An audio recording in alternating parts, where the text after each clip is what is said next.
ये smoke and flame detection camera है।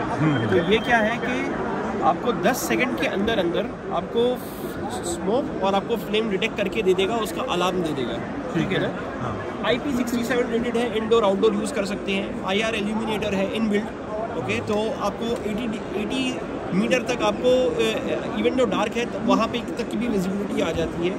Plus उसके बाद में वीडियो एनालिटिक्स है इसके अंदर, इंटेलिजेंट वीडियो एनालिटिक्स है इसके अंदर, जिसकी वजह से ये स्मोक एंड फ्लेम डिटेक्ट करता है। ठीक है। और फिर बाद में ये जो है ये वाइड रेंज लेंस है, तो आपको कवरेज डिस्टेंस जो है वो 60 मीटर्स के आसपास है। ठीक है ना। ये सब है। फिर जैसे वेयर हाउस में या फोकलिफ्ट मूव हो रहा है, जी हाँ, उधर स्मोक भी दे रहा है। जी जी जी। What will it do? तो ये स्मोक एंड फ्लेम, स्मोक और ये क्या बोलते हैं दूसरी डस्ट, उसको डिफरेंशिएट करता है कि नॉर्मल डस्ट और स्मोक। हाँ हाँ हाँ, सिगरेट स्मोक को और फ्लेम को भी और नॉर्मल स्मोक को भी। अच्छा, इसका प्रिंसिपल क्या है कि मिसाल के तौर पे इसका ये है कि जो एल्गोरिथम इसका जो किया गया है तो वो इस हिसाब से किया गया है कि स्मोक के ही हिसाब से किया गया है। जैसे स्मोक ऐसे है, वो यहाँ वहाँ घूमती है, फिर ऊपर उठती है, तो डस्ट हमेशा नीचे जाता है, ऊपर कभी नहीं जाता। इसीलिए जो है आपका डिस्टिंग्विश कर पाता है ये।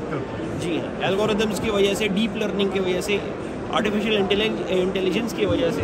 फ्लेम को किस तरह से फ्लेम भी देखिए, वो उसका आग का एक जो है एक सिनारियो होता है, रेड होता है, उसमें येलो होती है, आग ट्रायंगल की तरह ऊपर जाती है हमेशा ऐसे करके।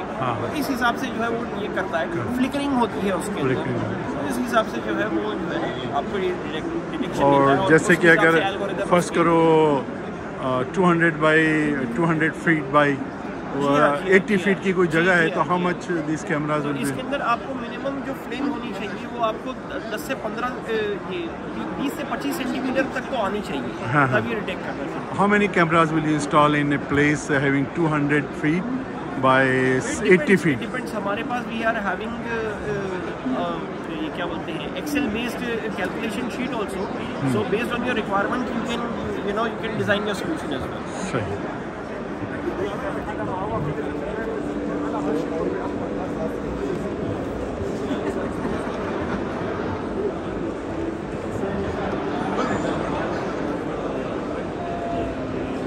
Now you cover it with your hand.